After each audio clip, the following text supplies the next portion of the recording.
एक वृद्ध माता पिता अपने नौजवान बच्चे के साथ में एक ट्रेन में यात्रा कर रहे थे। सज्जनों, जो उनका नौजवान बच्चा था उसकी एज वही 24-25 वर्ष की थी और वह बच्चा ट्रेन की खिड़की के साइड बैठा हुआ था महाराज, और आउट साइड में देख रहा था। ट्रेन की स्पीड बड़ी तेज थी। थोड़ा देर बाद उस बच्चे ने अपने वृद्ध माता पिता से कहा, बोले पिताजी देखो देखो हमारे साथ में ये वृक्ष भाग रहे हैं। महाराज, पिता ने सुना और सुनकर के मुस्कुरा दिया। महाराज, सामने वाली सीट में एक युवा और एक युवती यानी एक पति और पत्नी बैठे हुए थे। महाराज, जब उन्होंने उस बच्चे की बातों को सुना वो ज्यादा हैप्पी नहीं हुए बल्कि अपसेट हुए। महाराज, और वो इस बात पर अपसेट नहीं हुए कि बच्चा ये कह रहा है कि वृक्ष भाग रहे हैं, वो इस बात पर अपसेट हुए कि इनके माता पिता ने सुन करके मुस्कुरा दिया। फिर उन्होंने सोचा इनका बेटा है, हमें क्या करना है।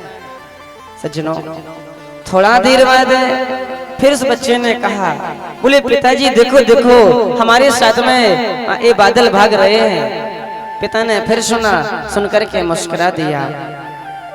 लेकिन महाराज, उन दोनों युवा और युवती से रहा नहीं गया। उन्होंने उन वृद्ध माता पिता से कहा, वाह है आप गजब करते हो, आपका बेटा कब से पागलपन की बातें कर रहा है। हमें लगता है कि आपका बच्चा मेंटली डिस्टर्ब है, आप इसका किसी अच्छे डॉक्टर से इलाज कराइए, हमें लगता है पागल है।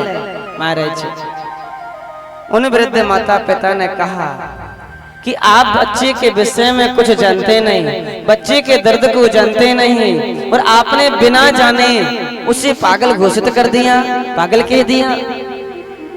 उस बच्चे के माता पिता ने कहा कि मैं आज अपने बेटे का इलाज एक बहुत बड़े डॉक्टर से करा करके आ रहा हूँ। ये जन्म जात से ही अंधा था, आज इसने पहली बार ये दुनिया देखी है, तो इसको ये मालूम नहीं है कि ट्रेन भाग रहे या वृक्ष भाग रहे, इसको ये मालूम नहीं है कि ट्रेन भाग रही कि बादल भाग रहे।